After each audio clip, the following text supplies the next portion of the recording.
Saudações, caríssimos! É com muita alegria que o grupo de estudos bíblicos católico Teófilos acolhe e agradece a presença de cada um de vocês que aceitaram bem rezar esta novena de preparação para a festa de São Jerônimo, o dia da Bíblia.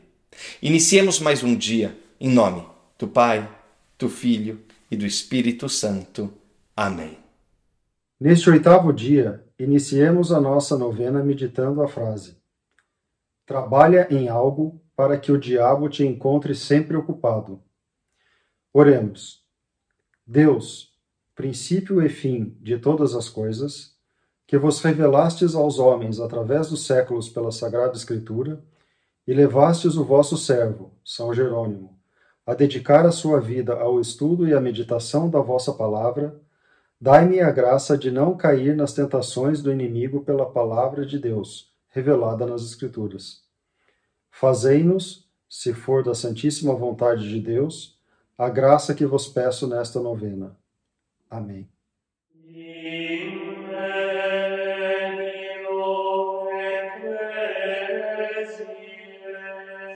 A Igreja venerou sempre as divinas Escrituras como venera o próprio corpo do Senhor, não deixando jamais, sobretudo na Sagrada Liturgia, de tomar e distribuir aos fiéis o pão da vida, quer da mesa da Palavra de Deus, quer da do corpo de Cristo.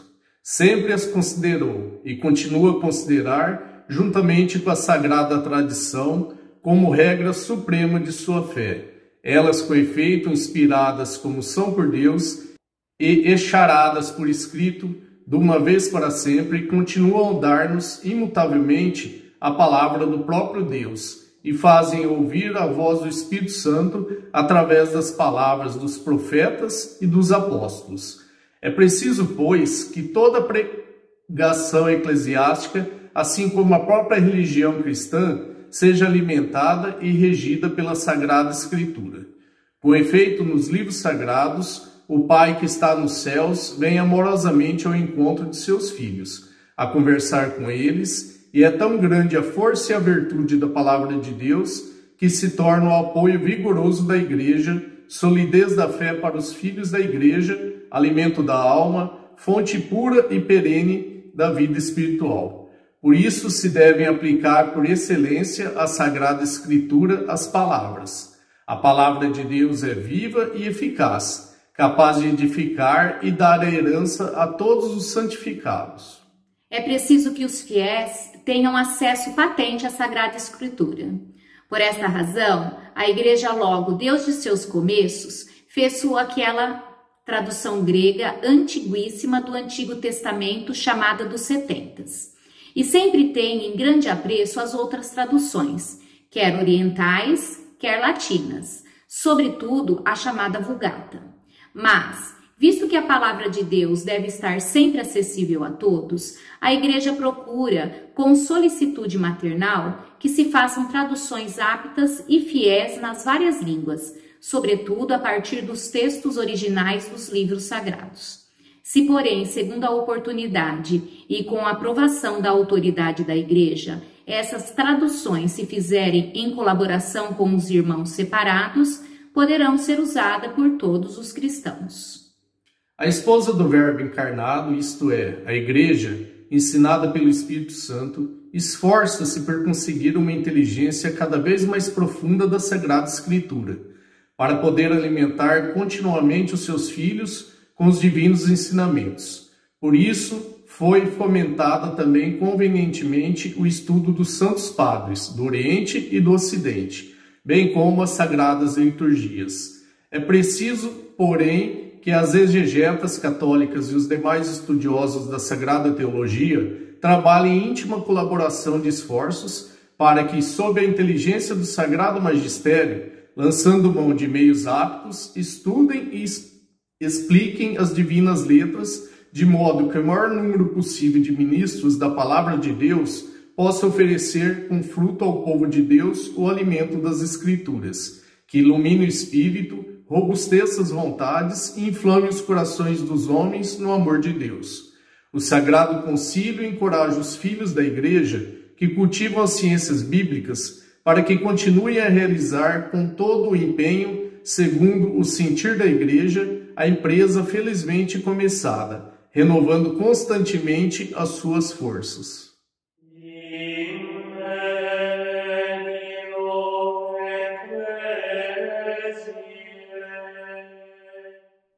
Saudações, caríssimos! Hoje eu tenho o prazer de fazer o comentário para o trecho lido da Constituição Dogmática Dei Verbum. Bom, estamos no capítulo 6, dos números 21 a 23. Hoje, penúltimo dia de novena, chegamos em um ponto muito especial para nós, principalmente para o nosso grupo, que é um grupo de estudos bíblicos católico. Então, o Teófilos tem o prazer de pegar esses 3 pontos e eu vou tentar fazer um resumo muito breve deles para a gente colocar em prática tudo isso que a gente tem lido. O número 21, ele inicia com a igreja que venera as Sagradas Escrituras. Sim, nós católicos amamos as Sagradas Escrituras. Nós amamos a Bíblia. Não apenas nós a amamos, mas também foi através do magistério, foi através da Igreja Católica que todos nós cristãos hoje em dia podemos dizer obrigado por termos uma Bíblia nas nossas mãos. Foi através dessa tradição e do magistério da Igreja Católica que, através de séculos, nos trouxe até nós essa tradição, que nos trouxe as Sagradas Escrituras. E a própria Constituição Dogmática nos traz 2 passagens bíblicas que definem claramente essa veneração, a igreja que venera.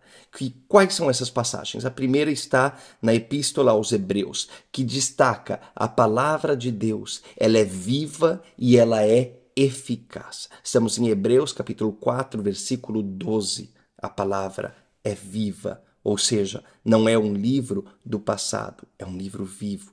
E ela também é o quê? Ela também é eficaz. Ela traz algo, ela edifica.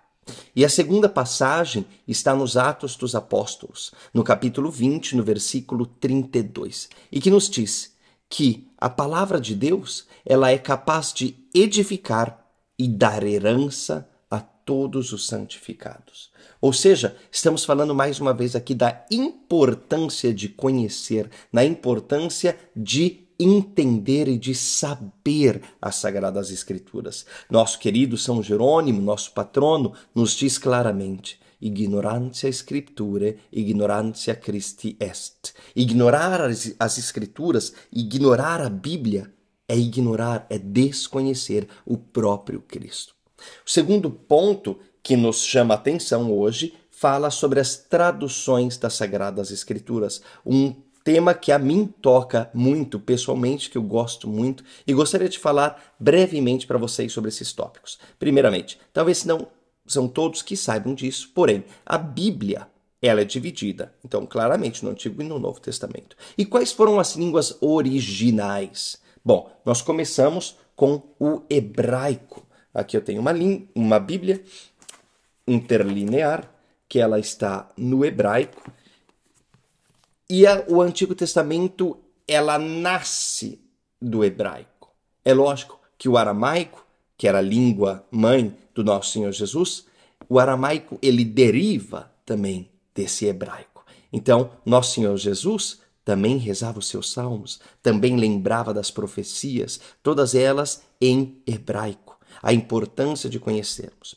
Porém, chegando próximo do nascimento do nosso Senhor Jesus Cristo, a nova língua da vez, ou seja, o novo inglês da vez, era o grego. E aqui também trago para vocês uma edição da Bíblia em grego, que era então uma língua que os evangelistas, todos os escritos do Novo Testamento estavam todos em grego. Uma língua extremamente muito importante. Ou seja, temos hebraico, temos o grego. E agora nos cabe chegar nessa língua que é tão importante para nós, que é o latim. E aqui eu tenho uma edição da Nova Vulgata. A Vulgata que foi traduzida, exatamente foi feita para a nossa igreja por nosso querido São Jerônimo. São Jerônimo, um estudioso, um apreciador e um inteligentíssimo doutor que, conhecendo perfeitamente o hebraico, conhecendo perfeitamente o grego, nos dá uma nova luz, nos dá uma tradição e nos dá uma tradução que irá guiar a igreja. A importância do latim, a importância da Vulgata, a importância da tradução.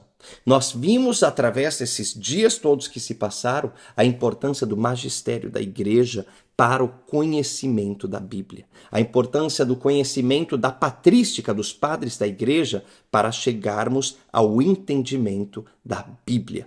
Então é por isso que São Jerônimo, no seu conhecimento, nos traz a tradução oficial, até hoje, da Santa Bíblia, da Palavra de Deus, ou seja, a Bíblia em latim. Porém, é lógico que a igreja também quer que todos nós a entendamos. Então, para o nosso português, existem diversas traduções, vou mostrar para vocês algumas aqui. A primeira, essa é uma edição especial do nosso grupo Teófilos, porém, a tradução dela é da CNBB, a tradução litúrgica, das quais as passagens que nós lemos na Santa Missa vêm através dessa tradução. Uma segunda tradução que é muito conhecida no Brasil é da Bíblia Ave Maria, uma edição também muito boa, um português muito interessante e é uma edição muito usada. Agora chegando mais próximo, um pouquinho mais próximo de Bíblias para estudo bíblico realmente, que muitas pessoas nos perguntam, nós temos aqui duas Bíblias muito interessantes. A primeira é a Bíblia do Peregrino, com notas de rodapé maravilhosas, extensas e muito interessantes, e a Bíblia que nós sugerimos para todos aqueles que fazem parte do nosso grupo, por ser uma Bíblia muito interessante em questão de notas de rodapé e também na relação da tradução, que é a Bíblia de Jerusalém. Uma edição maravilhosa, essa daqui é a edição grande, com letras também muito grandes, o que nos ajuda muito. E essa é uma edição que nós indicamos para todos aqueles que querem estudar a Bíblia, que querem entender um pouquinho mais do que Deus tem a dizer para nós, entendendo sempre, lógico, pelo magistério. E por último, para encerrar, nós chegamos então na investigação bíblica, último trecho do que eu gostaria de falar para vocês, que trago também mais uma vez o ponto do estudo da patrística e das sagradas liturgias. O estudo, porém, sobre a vigilância do sagrado magistério. Ou seja, a igreja que nos pede também para estudarmos a Bíblia. Porém, meus irmãos, temos que tomar muito cuidado. Não é apenas abrir a Bíblia e tentar entendê-la, tentar tirar uma conclusão que talvez eu ache que seja assim. Os nossos irmãos, por exemplo, os protestantes, eles pensam dessa maneira. Qualquer um teria a possibilidade de abrir a Bíblia e pode dizer o que quiser. Porém, nós católicos, nós temos o magistério, nós temos a tradição. Isso é uma coisa muito importante que a Dei Verbum também nos traz. Nos basearmos na patrística, nos primeiros padres, que eles sim souberam entender, que eles souberam interpretar e que nos deram, de uma maneira, de mão beijada, para entendermos as Sagradas Escrituras. E dessa maneira, encerro também aqui a minha apresentação, encerro o meu comentário com um convite a todos vocês que ainda não participaram e que ainda nunca fizeram um estudo bíblico, vocês também vão atrás. Porém, procurem sempre fontes seguras, sempre vendo com os olhos do Novo Testamento e com o magistério da Igreja. Deus abençoe vocês e nos vemos amanhã para o último dia de novena. Para finalizar, rezaremos um Pai Nosso, uma Ave Maria, um Glória e uma Salve Rainha, na língua tão amada por São Jerônimo, o latim, a língua que é a língua oficial da nossa Igreja, que é una, santa, católica e apostólica. Pater noster, qui es in celis, sanctificetur nomen tuum, adveniat regnum tuum, fiat voluntas tua, sicut in cielo et in terra. Panem nostrum quotidianum da nobis hodie, et dimitte nobis debita nostra, sicut et nos dimittimus debitoribus nostris, et ne nos inducas in tentationem, sed libera nos a malo. Amen. Ave Maria, gratia plena, Dominus tecum, benedicta tu in mulieribus, et benedictus fructus ventris tui, Iesus. Sancta Maria, Mater Dei, ora pro nobis peccatoribus, nunc et in hora mortis nostre. Amen. Gloria Patri, et Filio, et Spiritui Sancto, sicut erat in principio, et nunc et semper, et in saecula saeculorum. Amen. Salve Regina, Mater misericordiae, vita dulcedo, et spes nostra salve.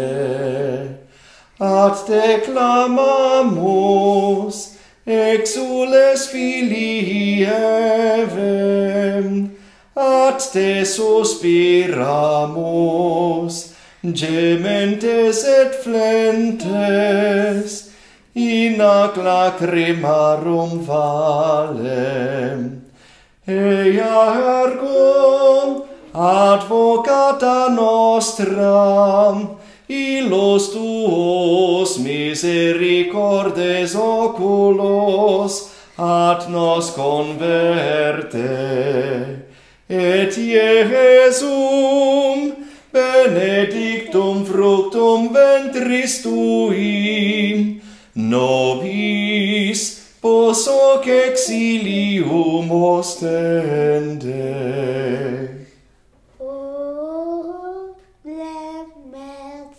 O pia, o